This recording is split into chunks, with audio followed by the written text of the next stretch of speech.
পশ্চিমবঙ্গের এক পুরনো গ্রাম ছিল, নাম শিবতলা।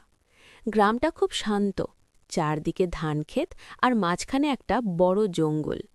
সেই জঙ্গলের ভেতরে ছিল একটা ভাঙা কুঁড়েঘর। গ্রামের লোকেরা বলতো সেখানে এক ডাইনি থাকে।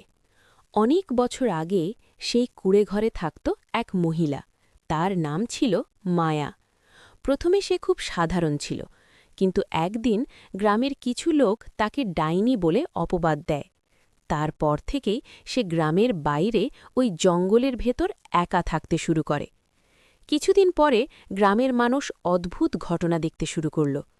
রাতে জঙ্গলের দিক থেকে অদ্ভুত আলো দেখা যেত, কখনো আবার ভয়ঙ্কর হাসির শব্দ শোনা যেত। গ্রামের সবাই ভয়ে সন্ধ্যার পর বাইরে বেরোত না।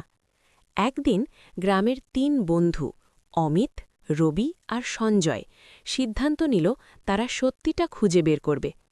তারা ভাবল এগুলো সব গুজব। সেই রাতে তারা টর্চ আর লাঠি নিয়ে জঙ্গলের দিকে রওনা দিল। আকাশে তখন অমাবস্যা, চারদিকে ঘুটঘুটে অন্ধকার।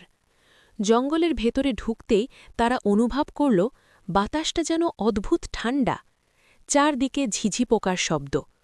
হঠাৎ তারা দেখতে পেল দূরে একটা ক্ষীণ আলো, মনে হচ্ছে ভাঙা কুঁড়ে ঘর থেকে আসছে। অমিত বলল, চলো দেখি।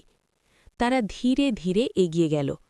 ঘরের কাছে যেতেই হঠাৎ দরজাটা নিজে থেকেই কড়াত করে খুলে গেল। ভেতরটা একেবারে অন্ধকার। রবি ফিসফিস করে বলল, আমার মনে হয় আমাদের ফিরে যাওয়া উচিত। কিন্তু অমিত সাহস করে ভেতরে ঢুকে পড়ল। অন্য ২ জনও তার পেছনে গেল। ঘরের ভেতরে ঢুকতেই তারা দেখতে পেল মাটিতে অদ্ভুত সব চিহ্ন আঁকা, মাঝখানে একটা পুরনো পাত্র আর কিছু শুকনো হাড়। হঠাৎ পেছন থেকে একটা ঠান্ডা বাতাস বয়ে গেল। তারপরই শোনা গেল, কে এসেছে আমার ঘরে। ৩ জন একসাথে ঘুরে দাঁড়াল। দরজার কাছে দাঁড়িয়ে আছে এক ভয়ঙ্কর চেহারার মহিলা। তার চুল এলোমেলো, চোখ দুটো লাল আর মুখে একটা অদ্ভুত হাসি।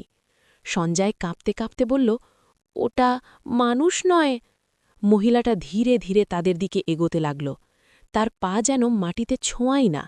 সে বলল, অনেক দিন পরে কেউ আমার কাছে এলো।